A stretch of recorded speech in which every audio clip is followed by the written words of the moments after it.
This episode is brought to you by MeUndies. While MeUndies can't totally help your love life this Valentine's Day, they can offer you insanely comfy undies and loungewear to buy or gift. MeUndies has so many awesome Valentine's Day prints and styles. Plus, you can match with your partner, friends, or even your pets. This Valentine's Day, give the gift that'll keep them thinking of you and score huge site-wide savings at MeUndies.com/Spotify. That's MeUndies.com/Spotify. MeUndies. Comfort from the outside in.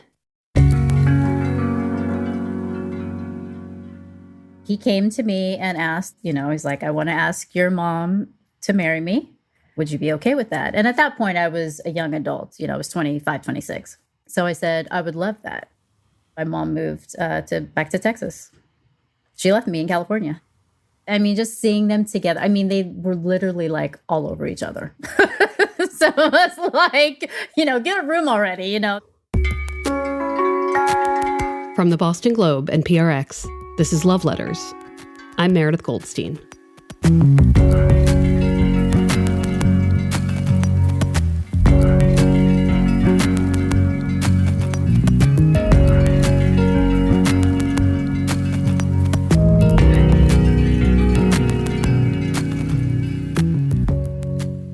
Sometimes we need help with new beginnings.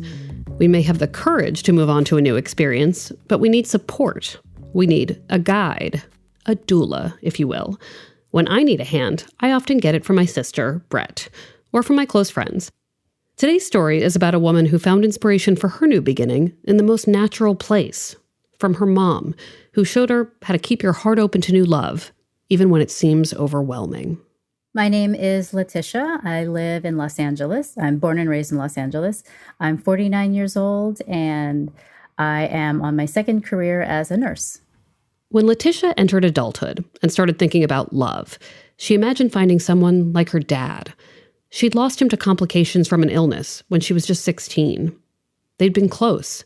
He did sports practices and handled school. She recognized what made him a good partner to her mom. So that's what she hoped for herself, too. Someone that was savvy with money, but that was not too outspoken. Someone, because my dad was kind of meek and quiet. He was very smart, but he was very quiet about it.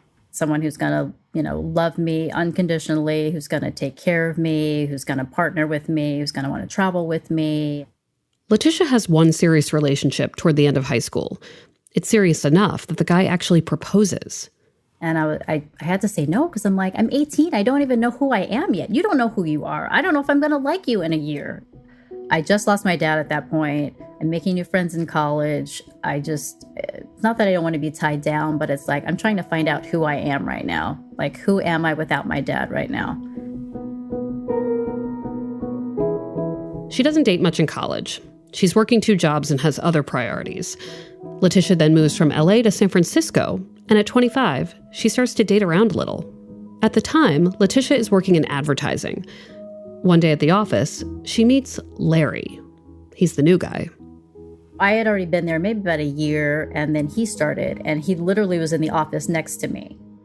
And I heard him on the phone, and he was talking about LA, and I was just like, hey, are you from LA? He's like, yeah, I'm from LA. And I was like, oh, I'm from LA too. So we kind of had that in common. And I said, well, what are you doing here if your family's in LA? Larry explains he'd moved from Virginia to San Francisco to be closer to his 2 sons, who live in LA with their mother. It was the nearest job he could find to them, only an hour flight instead of across the country. So from there, we were working on some projects together, and we were just kind of hanging out. He was new to the area, so I was just kind of like, hey, I heard that this place seems kind of fun. Do you want to go and check it out? I've never been. He's like, yeah. So we were just kind of hanging out as friends, and he lived not maybe less than a mile from me. Can you describe him? Like, you found him attractive? Like, what was his whole thing? He was kind of quiet, kind of like my dad was.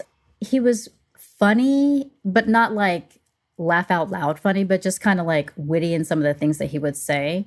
I don't know. I like that we had this kind of like friendship that turned into something else. Like it felt like a really solid friendship where, we were hanging out, we were going to places, we were exploring the whole Bay Area together. I felt like I could really be myself around him. I didn't have to pretend. It was just like, this is who I am. Do you want to hang out? And we would just hang out and we just had fun. Do you remember when it shifted from friendship to more? Like how that went down? Yes, actually, I do remember the exact moment. He was staying at like temporary housing, and I dropped him off one night after we were hanging out during the day, and he went to give me a hug in the car. And I thought I felt him kiss my shoulder. So, and I was like, at first I didn't say anything, but I was like, did he just kiss my shoulder? I was like, I think he kissed my shoulder. I was like, what man friend is going to kiss your shoulder? So I was like, I think he like likes me. So of course, from there, I asked him, I was just like, hey, when we were hugging, was there like a little something extra that happened there? And he was like, well, yeah, I like you.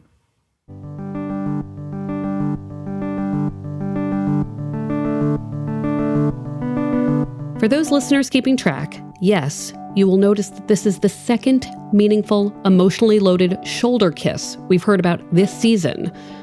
It definitely seems like a trend. Anyway, Letitia and Larry move from friendship to being a couple, but life soon poses some big questions for their relationship.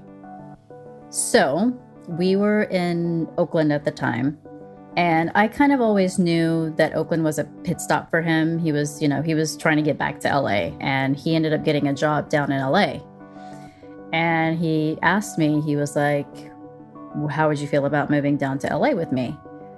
And I was like, at the time, Northern California was much more expensive than Southern California. So even though I was making good money, I was still struggling. And I was like, I think I'm ready. With the move, the relationship enters a more serious phase. I had met his kids.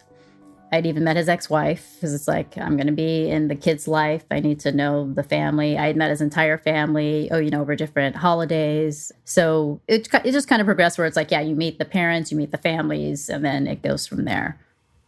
Moving to LA together is a big enough deal. But then the stakes get even higher. So I literally, the last day of work before I'm about to move down to LA, I've got my entire apartment packed up and everything, moving company coming the next morning. I hadn't been feeling well for about a month. And one of my coworkers was just like, you're probably pregnant. And I was just like, yeah, I don't think so. I just probably ate something really bad. She's like, for 3 weeks. And I'm just like, it could be for 3 weeks. And it's just trying to work its way out of my system. And I did a test and it was pregnant. I called Larry. I had him, they're like, he's in a meeting. And I was just like, no, you need to get him out of that meeting right now, because I just peed on a stick. And this is what this thing is saying. So, I called him. I was panicked. He already had 2 sons, and he made it very clear that he did not want any more children. So I was like, okay, this is either the beginning of the end or the beginning of something new for both of us, a new experience for both of us. And so I ended up just moving down there. And we had a lot of very tearful nights about what this means, because he already had children. So he knew what raising children entails. I had no clue. I wasn't actually planning on having children. And we just kind of had a discussion about do we want to do this? And we said, we absolutely want to do this. I hadn't even thought about it, but I'm like, maybe this is the one baby I'm meant to have. Then he was like, this could actually be good for my boys as well, because, they grew up kind of together, and this might help connect the 2 families. So at some point there was a feeling of being psyched about this. And yeah, but initially, no. Initially, terrified. I know I was terrified. He kept saying this is not just a pregnancy. He's like, this is a life. Larry moves to LA first in 2002. Letitia joins him in February of 2003, when she's 3 months pregnant. They tell Larry's 2 sons about the pregnancy not long before the due date. And initially, they were freaked out.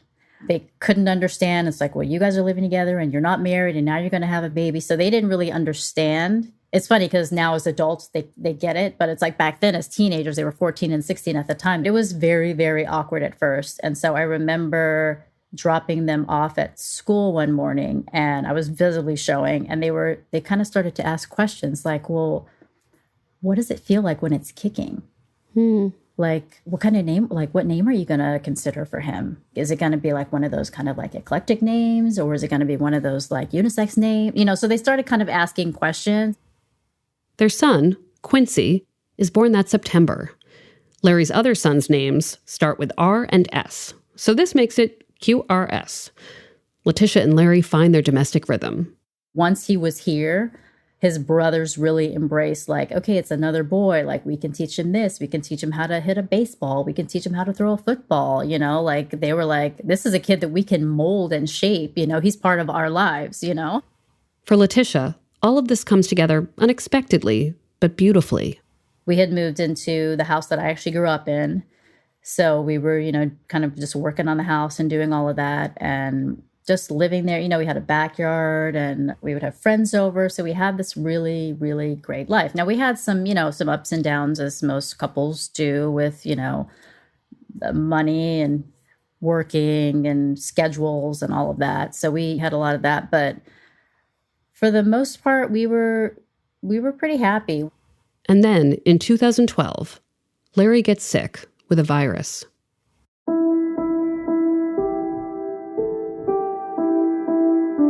He went to the doctor, and then 2 weeks later, he was at home, and he still wasn't feeling well. And, you know, my son and I were kind of just looking at him, and, you know, it seems like, okay, he's not getting any better, but we didn't really think it was serious. And I don't know if that was like denial. So I took my son up north for like spring break, and then we came back, and he still kind of, you know, looked like he wasn't feeling any better. And so we're just kind of like, what's going on? So he actually called 911 and checked himself into the hospital. And that's when they diagnosed him with this condition. The virus triggers a serious bleeding condition, Letitia says. At first it was treatable, but then they realized it was something more than just this bleeding, clotting thing. There's something else going on, something underlying, but they couldn't figure out what it was.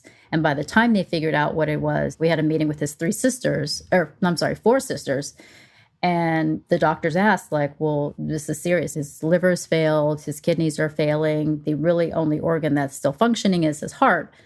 What do you want to do if his heart gives out? But we made this decision not to revive him if his heart gives out. His sons had come out from where they were living and everything. So everybody was as a family together, but we still were not thinking that he was going to die. He didn't want our son to see him in the hospital. So I wasn't on board with that. And so I talked to him again and I said, what if I bring him tomorrow? But by then he was already, like, he'd already lost consciousness. So I was going to take my son anyway and just have him just sit with him and like hold his hand and just talk to him or whatnot. And before I had a chance to do that, he died that morning. Oh, I'm so sorry. It's okay. And it just must have been so confusing for your son. Yeah, he was 8 at the time. He did have his 2 older brothers were staying with us. So he had, you know, them as support. But I just remember when I got the, sorry. It's okay. Sorry. When I got the call, I ran into my son's room I ran into his older brother's room. And I said, your dad. And he's like, what? And I said, oh, your dad died. And I said, I don't know what to tell Quincy. And, you know, he's like, it's okay. We'll do it together. So we called his other brother. He came. And so we went and told Quincy. And it was so surreal because I don't remember. I don't remember what I said to him. I don't remember. It was kind of like an out of body experience. Like I remember the doctor telling me that. And then I was like, I had to call his sisters. And it's like and then everybody that I told was in such shock that it was like, nobody knew what to say. Nobody knew what to say to console each other because we were just so shocked. We were all so shocked. Letitia is 40 years old when Larry dies. In this moment of isolation, of loss, of confusion, she needs help. And there's one person uniquely suited to provide it. Letitia's mom, Betty, is not only a parent who wants to care for her daughter, but she's been through this. Betty lost her husband when she was 55, and Letitia was a teen. She actually came out the morning, like a couple hours after he had already died. And I remember she was, you know, sitting in the car with me, and she was just like, I know what you're going through. She just fully wanted to just take on my burden. Like she knew exactly what I was going through. She knew all the phone calls that you're going to have to make, all the arrangements that you're going to have to make, exactly what I was going to need in the future, you know. So she had kind of already like mapped out a plan for me of like how to get through this.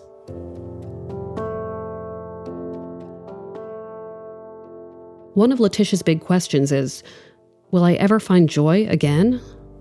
I was driving somewhere and one of my favorite songs, I don't even know what it was, came on the radio. And I just remember, it's one of those songs where you just like sing at the top of your lungs and, you're bopping in the car. And then I remember hearing that song and I was like, wow, am I ever going to bop or sing or dance to a song again? Like my favorite song. Am I ever going to get to that point? It was just like, how could this have happened? How could this have happened? How could this have happened to my son? Letitia's story continues when we come back.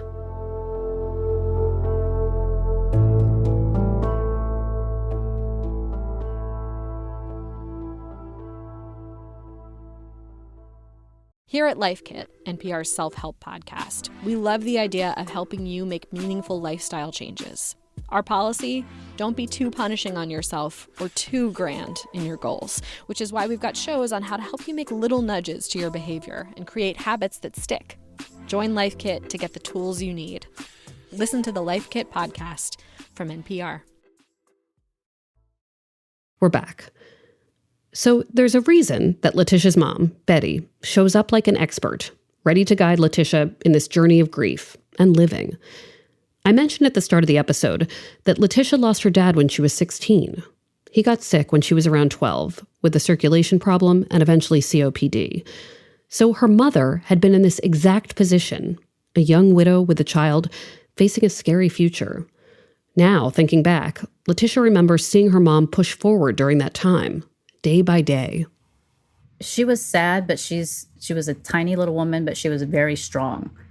And I feel like she was trying to stay strong for me, because if something like this happens, you have to kind of persevere, and you have to get through it. It's like you can't just wear black all the time and just stay in the house and be sad all the time. Life is going to move on and moves on for everybody else. It's going to have to move on for us too, whatever that looks like. Letitia saw that her mother was not afraid to open up her doors to the community, to let people help them. Well, we had lived in that house for about 15 years. So we had a lot of really great neighbors that, came and brought us food. I was an avid swimmer. I was on a swim team. So I would say that was probably at least half of the community that came and rallied around us. We had family that came out from Texas. We had, a plethora of friends from all the different sports that I'd played, that were surrounding us as well. And then my mom, she was at her job for almost 30 years. So that was a huge community that came out as well. I mean, I'm still friends with all those people. With support came more space and time for Betty to move on, to not be defined by this tragedy. I don't recall thinking, my mom's going to be single for the rest of her life. Like, I'm pretty sure she's, very outgoing, outspoken, very friendly. She loves everybody. She's a very people person. So I felt like at some point she's going to meet somebody. Betty did, in fact, meet someone again and had a deeply meaningful relationship for 3 years. But then she suffered another devastating loss when that boyfriend died suddenly. It would have been so easy for Betty at that point to say, never again. I'm done trying to find love. But she didn't feel that way. Even after 2 losses, she remained open to love. And then she found it in a surprisingly familiar place. In high school, before she met my dad, she was going out with this man named Thomas. And when they graduated high school, Thomas went off to the service. And my mom was like, well, I don't know if I can wait for you, because I want to I want to go to college and I want to move to California and all this stuff. 7 years after Betty's second love died, she was 64 years old and back in Texas, helping her family. One day, she was asking an old friend what happened to people from their childhood. She wanted to ask about Thomas, but she was scared. So she took a chance and decided, what happened to Thomas? And he's like, oh, he just works around the corner at the golf course. Do you want to go see him? So he took her over to go see Thomas, and they reconnected. Hadn't seen each other in 40 years. What did she tell you she thought of him when she saw him? after all that time. She said he looked exactly the same that he did in high school. He was like a tiny little man. He's probably about 5'8", like 110 pounds. It was like nothing had, like time had not passed at all. It was like he saw her, she was the same. He was enamored by her just like he was in high school. She saw him and she was like, oh my gosh, they were just picked up right where they left off 40 years ago. 2 years later is when Thomas asked Letitia for her mother's hand. Letitia, who was so thrilled for her mom, said yes. Betty moves to be with Thomas. So they ended up getting married in Texas. I gave her away at her wedding. She got married in the same church where she married my dad, actually. And they were, they traveled together. He loved to fish. She would go fishing with him. She would go to the golf course and bring him lunch, and they'd have lunch together. So I was just really happy to see her have a companion, just have someone to grow old with.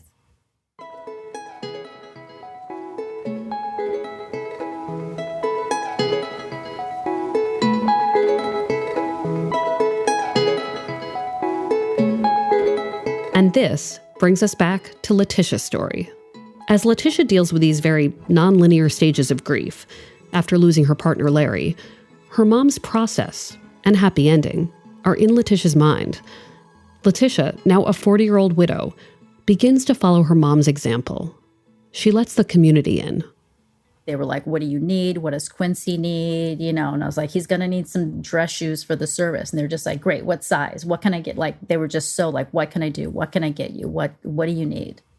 She allows herself to grieve and to get help when she's overwhelmed. I mean, I had a lot of, I would say grief counseling, and they call it like a grief tsunami, when you'll just see something that reminds you of that person and you just uncontrollably are just crying for no reason. Well, a reason, you get triggered by something. So, that was definitely happening. But at the same time, life was moving on. I still had a job. I still had a household to support. She also has a son who needs to hear about his dad. And she takes that seriously. Just, is he going to turn out okay? Because I know what it's like to lose a dad, but I was twice his age. I was 16. I was nearly an adult. I was more mature. My biggest thing, and I still worry about this, I'm like, is he going to get to a point where he doesn't even remember his dad? Because I remember all of their memories together. But at some point, that's going to fade for him. It takes time, but Letitia eventually starts to let herself think about her romantic life, because she remembers how she felt about her own mom finding love and happiness. She was thrilled for her. She embraced her mom's new beginnings. Letitia tries dating someone again around 2014, a few years after losing Larry. It's a long-distance setup that isn't quite right. So after that, my friends kind of rallied around me, and they're like, well, maybe you need to try, online dating. So I tried it, and I dated a few guys. I met one. It didn't last all that long, but it was another where he was very honest with me. After 3 months, he came to me and he said, I don't really feel like this is progressing from like to love. And I'm like, well, after 3 months, is it actually, I don't even know if I really like you, but if it's supposed to be moving to love for you and it hasn't happened, then maybe I'm not the person for you. I appreciate your honesty. That same week is when I met Jeff, my current boyfriend. So tell me what happens. I was out with a friend from nursing school who's also a single mom. And she's like, we don't have class on Friday, so Thursday nights we should go out. My friend's playing at this bar over in West Hollywood. Let's go. And I'm like, okay. So I go. And on the very first night that we're there, he's taking pictures of the band. So I went to go close out our tab, and he came over to the bar, and I noticed his camera. And my son had just gotten into photography. And I said, oh, I like your camera. I just bought one for my son. Can you tell me if this is like a good starter camera? So I showed it to him, and he said, oh, that's a great starter camera. He's like, oh, it's got this feature, it's got that feature. It's like, by the way, my name is Jeff. And I was like, oh, I'm Tish. He's just like, oh, give me your Facebook information. So we chatted on Facebook, and I told him, I was honest. I said, look, I'm in this other thing, but I could kind of feel like it's at the beginning of the end. So, I said, well, we can just, chat for now, but I am kind of, in this thing. And I wanted to be honest with him. was a very just like organic conversation. It wasn't like I'm picking you up or you're picking me up. When Letitia's other relationship officially ends, Jeff says, "Hey, now can we hang out?" And I said, well, I can, but I've been dumped twice this year. I mean, like, honestly dumped, but I'm like, I'm a little salty. I'm like, I kind of just need a break for just a couple weeks, and he's like, okay, just, well, can we just keep talking? And I'm like, sure, we can keep talking. So we just kept chatting over Facebook, and we went on our first date probably about a month later. And, it was almost the same kind of shoulder kiss, but it was like an actual kiss. But it was kind of that, like that first moment where it's like, you're kind of like awkward and you're not really sure, like, is this a friend thing or a romantic thing? But yeah, it turned out to be a romantic thing. We were kind of just like seeing each other, but kind of like seeing each other consistently for like, maybe 3 months or so. Then we kind of, made it official, like, I'm not seeing anyone else. You're not seeing anyone else. Let's do this. Jeff is patient, knowing that date nights require childcare and a lot of planning. There's no other parent in the picture, and Quincy's only about 13 at this point. Letitia has help from friends from nursing school and beyond. How long did it take until you felt comfortable introducing him to your son? It was a long time. It was almost a year. Jeff knew about my son. He knew all about like his interest in photography. He was giving me books to give to him, but without them officially meeting, because I wanted to make sure that he was going to, just be a part of my life for the foreseeable future. We just met him at a restaurant and just told him this is, my boyfriend, because at the time he was 13. So he was old enough to kind of know what a boyfriend and girlfriend was. And, we just went to like a Mexican restaurant and just talked. And I just stayed as quiet as possible and let them have a conversation. And it's funny because when people will ask Quincy about like, previous boyfriends, I mean, there's only been like 2. He's just like, oh, no, I like Jeff. Jeff's much better than those other 2. So I was happy that he thinks I made a good choice as well. 5 years later, Letitia and Jeff are still together. It took them a while to say, I love you. But along the way, it just grew. And they knew they kept wanting more and a future. Now they're talking about moving in together in a way that's best for their relationship, but most of all, best for Quincy, who's 17. He's trying to figure out how he can kind of integrate into our lives as opposed to Quincy integrating into our relationship. So we're still figuring it out. So this summer when he goes off to college, we'll kind of regroup and figure out a game plan from there. Letitia's mom, Betty, who taught her so much about finding joy after loss, died in 2013. She got to spend 17 wonderful years with Thomas. Her lessons continue to be a gift for Letitia. What a blessing. I just keep thinking to have this incredible person in your life, to be able to hold your hand and say, here's what you're going to do. And even after losing her, she's like a guide. I mean, she's still very much here. I still think about my dad every day, and I just think about how did she get through that? And it's funny because even in my mind right now, like, even though I am a single mom, I have this weird thing where it's like I don't feel like I'm a single mom because I have so many people around me helping. And I think she had that too. And I think that's one of the things I reflect on, is that she had so many people around her when my dad died, and I had so many people around me that I literally, truly did not feel like a single mom. We've talked to people who have lost partners, and especially in those initial moments are like, well, that's it. Or this sort of strange narrative that some people set that's like, you only get one, or you only get to, that where they'll put these limits on themselves about the possibility of connecting with someone else. What would you tell them? I think definitely part of my life mantra is that you have to be open to meeting anybody. So it's like, if you think in your mind that I can open myself up to the possibility of meeting someone, then it will happen. But if you feel like you can't, you just even have the thought of like, I just don't think it's going to happen. Like, there's no way that I'm going to have 2 great loves in my life. And it's just like, well, if you're thinking that, then it's not going to happen because you're putting out that kind of energy. If you can convey that openness, then that kind of invites someone else in.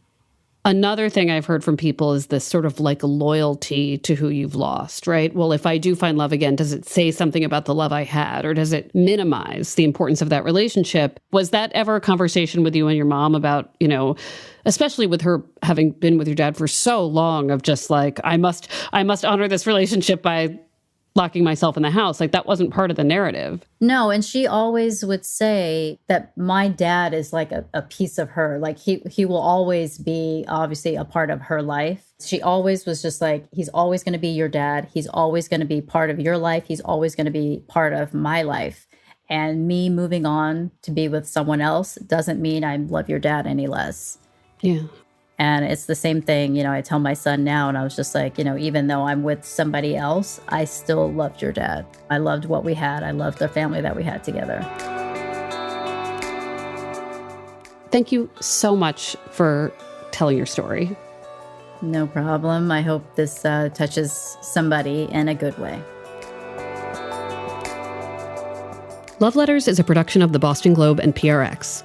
Today's episode was produced by Caitlin Harrop and Scott Hellman. Ned Porter does our audio mixing, sound design, and mastering. Devin Smith does our audience engagement. Love Letters illustrations by Ashanti Davis. Check them out on the Love Letters Instagram. Special thanks to Brian McGrory and Linda Henry. Our music is from APM. And if you like the show, please leave us a review on Apple Podcasts. We're also an advice column, so send your love and relationship questions to loveletters@boston.com. We're online at loveletters.show. I'm like halfway through season 2, and there was a couple of your podcasts, and I was just like, I don't think I'm going to get anything out of that. And then I listened to it, and I was just like, oh my gosh, that happened to me. Like there's always one nugget. I was just like, oh my gosh, I know exactly what she's talking about. And I'll be on my walk, and I'm like, that happened to me. And people are looking at me, and I was just like, you don't understand. I'm Meredith Goldstein. Thanks for listening.